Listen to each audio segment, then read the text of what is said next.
Welcome to CS centre. The Hindu का एक article काफ़ी इंपॉर्टेंट है, हम इसको डिस्कस करने जा रहे हैं, जो 16 नवंबर 2022 का है।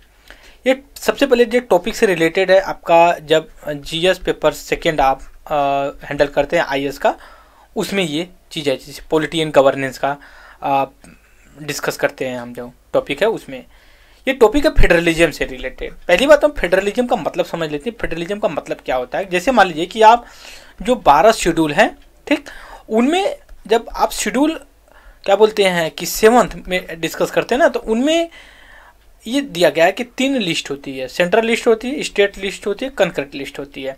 मतलब क्या है कि सबका अपना अपना दायरा राज्य सरकार का, केंद्र सरकार का विभाजित है, मतलब डिवाइड है कि आप कौन से सब्जेक्ट पे काम कर सकते। जैसे मान लीजिए कि डिफेंस है, ये स्टेट का सब्जेक्ट नहीं है, ये सेंट्रल गवर्नमेंट का। कम्युनिकेशन, ट्रांसपोर्टेशन, ये जो कि सेंट्रल गवर्नमेंट का। फॉरेन अफेयर या फॉरेन का। लेकिन जब हम बात करते हैं कि रूरल सड़क, पंचायती राज इंस्टीट्यूशन, ठीक है, मेला, उसके बाद जैसे कि एग्रीकल्चर से रिलेटेड, तो स्टेट लिस्ट, और कुछ ऐसी भी चीज़ें होती हैं जो कंकरेंट लिस्ट में होती हैं, राइट। जब इनका सब्जेक्ट डिवाइड है, तो ये भी निकल कर की बात आती है कि नहीं, जो जिसका सब्जेक्ट है ना, जो जिसका काम है, वो अपना काम बखूबी निभाए। तो ये हम फेडरलिज्म का मतलब समझ गए। दूसरी चीज़, ये चर्चा में क्यों है? चर्चा में इसलिए है कि देखिए, जब 2014 से पहले क्या था? यूपीए गवर्नमेंट थी, और उस समय 2014 से पहले नरेंद्र मोदी गुजरात के चीफ मिनिस्टर थे, राइट। तो सेंटर और स्टेट के बीच में बड़ा टसल चलता था, और मोदी जब सीएम थे तो ये कहते थे कि स्टेट को और ऑटोनॉमी मिलनी चाहिए, राइट।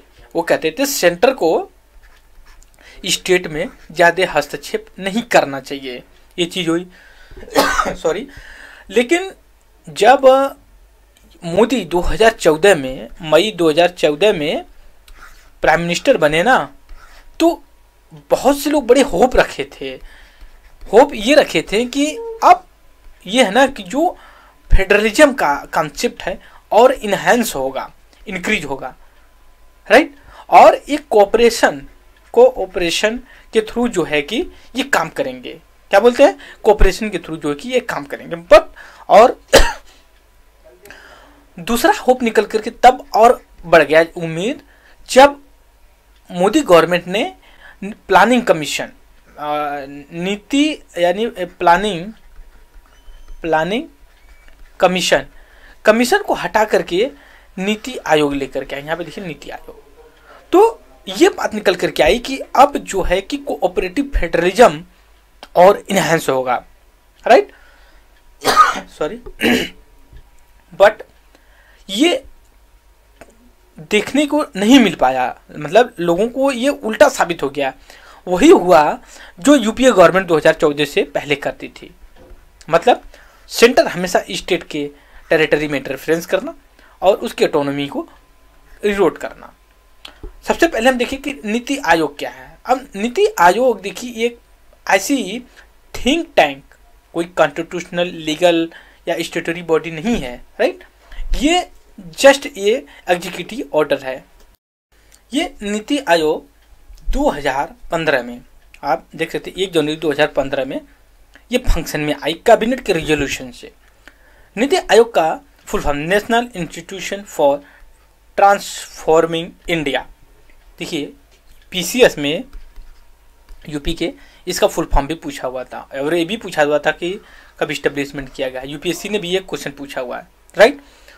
और ये थिंक टैंक के रूप में काम करने, मतलब ये हुआ कि ये कोऑपरेट करके, जैसे इसी से नाम से पता चलता है, ट्रांसफॉर्मिंग इंडिया। तो ऐसा देखने को नहीं मिला।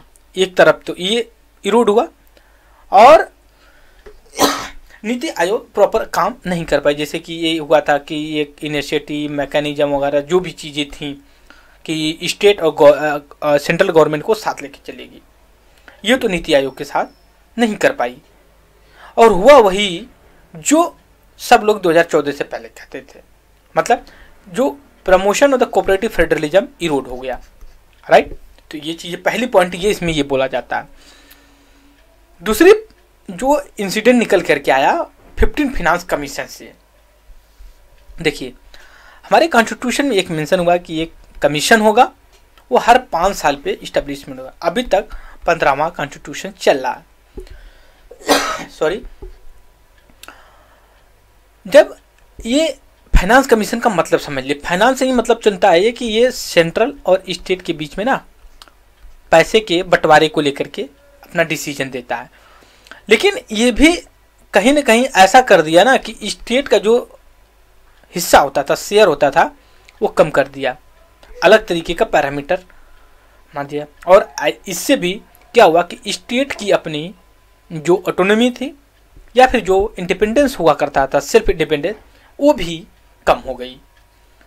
नेक्स्ट जो ये आर्गुमेंट देते हैं FRBM, देखिए फिजिकल रिस्पॉन्सिबिलिटी बजट मैनेजमेंट, ये 2003 मिला है। अब इसका मतलब समझ लीजिए क्या है। अब ये कि ऐसा है ना कि central government and state government को ये कहता है ना कि आप एक मिनिमम मैक्सिमम लेवल के बाद आप ज़्यादा बोरो नहीं कर सकते, राइट। और इसी का कहीं ना कहीं 15 फिनांस कमीशन भी फॉलो करने लगा। और यही था FRBM एक्ट का सेंट्रल स्टेट को लेकर के कि आप अपनी बोरोविंग या फिर जो बजट है ना उसको सही करिए, ज़्यादा आप नहीं कर सकते। जैसे मतलब कि GDP आपकी 20 रुपये की है, आप जो कि बोरो कर लिए 40 रुपये की, ऐसा नहीं होना चाहिए। ये किसका रेशियो होना चाहिए बीच का। और जब इसने ये किया तो कहीं ना कहीं स्टेट गवर्नमेंट लिमिटेड हो गई कि वो अलग से और लोन या बोरो नहीं कर पाते थे। उसके बाद CAG एक है। CAG ये होता है कंप्यूटर ऑडिटर जनरल होता है। सॉरी, ये करता है कि जो गवर्नमेंट स्टेट की और सेंटर की होती है उसका जो एक्सपेंडिचर होता है ना, consolidation fund of India and state, जो एक्सपेंडिचर होता है ना उसका ऑडिट करती है। क्या करती है? ऑडिट करती है, राइट। ये ऑडिट किया तो इसने भी FRBM एक्ट के ही कहीं ना कहीं सपोर्ट किया और इसने भी रिस्ट्रिक्ट कर दिया स्टेट को, और कहीं ना कहीं सेंट्रल गवर्नमेंट और पावरफुल हो गई। नेक्स्ट जो इसमें फिर बची खुची जो कसर है, अब यहां से आ जाती 5वां जो पॉइंट आता है। देखिए जो गवर्नमेंट होती है सेंट्रल गवर्नमेंट, हम यहाँ पे थोड़ा सा व्हाइट पेज ले लेते हैं कहीं से। यहाँ पे देखिए जो गवर्नमेंट होती है ना, जैसे मान लीजिए गवर्नमेंट ये हो गई, वही पेज लेते हैं ना, थोड़ा सा विजुअलाइज हुआ करेगा कि नहीं कि हम सही कर रहे हैं। अब जो गवर्नमेंट होती है ना, ये एक सेकेंड हम देख लेते हैं। गवर्नमेंट होती है जो सेंट्रल की, जैसे गवर्नमेंट ऑफ इंडिया, ये क्या करती है ना, इसकी एक फिजिकल पॉलिसी होती है, फिजिकल पॉलिसी होती है, मतलब ये स्कीम चलाती है, ये स्कीम चलाती है। जैसे मनरेगा हो गया, पंडित दीनदयाल उपाध्याय, या फिर अर्बन स्कीम हो गई, जो भी हो। तो सॉरी, ये 2 तरह की स्कीम होती है, एक सेंट्रल स्पॉन्सर स्कीम और एक होती है सेंट्रल सेक्टर स्कीम होती है। जो सेंट्रल सेक्टर स्कीम होती है ना, ये 100% सेंट्रल गवर्नमेंट का फंडिंग होती है। और जो स्पॉन्सर वाली होती है ना, ये क्या होता है कि कुछ रेशियो जो है कि सेंटर का होता है, कुछ स्टेट का होता है। जैसे मान लीजिए कि अगर नॉर्मल स्टेट है तो 50-50 का होता है, 50% सेंट्रल गवर्नमेंट देगी, 50% जो है कि स्टेट गवर्नमेंट देगी। कुछ जैसे मान लीजिए स्पेशल स्टेट है तो वहाँ पे होगा 40% स्टेट गवर्नमेंट देगी, 60% जो है कि सॉरी सेंट्रल गवर्नमेंट। जो हिली स्टेट होते हैं या नॉर्थ ईस्टर्न स्टेट होते हैं उसमें काफ़ी होता है कि 90% सेंट्रल गवर्नमेंट और 10% स्टेट गवर्नमेंट देती है। अब इसमें क्या है पेज, हमें देखते हैं। जो गवर्नमेंट की स्कीम है ना, वो ऑलमोस्ट 70% जो स्कीम है वो सेंट्रल स्पॉन्सर है, मतलब सेंटर और स्टेट दोनों की शेयर होगा। अब इससे क्या होता है कि नाम तो यूनियन गवर्नमेंट का आ जाता है, ठीक है, लेकिन एक्सपेंडिचर तो दोनों का हो रहा है, सेंट्रल और स्टेट गवर्नमेंट का दोनों का। तो इससे भी कहीं ना कहीं जो है कि कोऑपरेटिव फेडरलिज्म या फिर फिजिकल फेडरलिज्म वायलेट हो रहा है, इनका ये कहना है।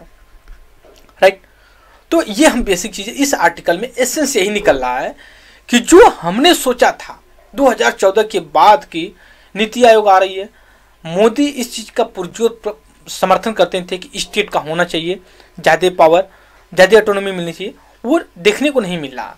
ठीक है, तो ये एक बेसिक हमने डिस्कस करने की कोशिश किया।